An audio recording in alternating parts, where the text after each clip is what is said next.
Сәлеметсіз бе, құрметті көрермен, арнамызға қош келдіңіз. Қазақстанда болып жатқан ең соңғы жаңалықтарды алғашқылар қатарында біле отырғыңыз келсе, арна төмендегі бір ғана лайк және подписаться етемелерін баса кетуді ұмытпаңыз. Ал онда біз бастадық.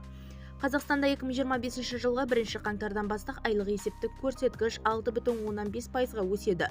Бұл тек әлеуметтік төлемдерді ғана емес, сонымен қатар айыппұлдардың да өсуіне әкеледі деп хабарлайды skynews.kz порталы, ақпарат порталы Инфопромға сілтеме жасап.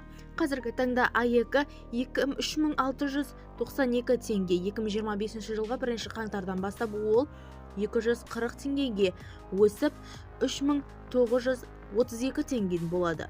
Экоминистр бұл өсімді инфляция жағдайында табысты қолдау үшін жүргізілетін жалпы инвестицияның бір бөлігі деп есептейді. Сондай-ақ өсімнің азаматтарға қаржылық ауыртпалықты азайту үшін кешенді шаралар талап етеді. Барлық айыппұлдар әділ бола бермейді, бірақ заң бұзбауға тырысу керек. Өкінішке орай қаржылық тұрғыдан басқа жол жоқ. Не біз айыппұл төлегендердің аяймыз, не біз АЕК бұрышын зейнетақы алатын зейнеткерлерді аяймыз. Ал атаулы әлеуметтік көмек, ана капитал ше, деді экоминистр Русул Рысманбетов. Бізді тамашалауды жалғастырыңыз, сау саламат болыңыз.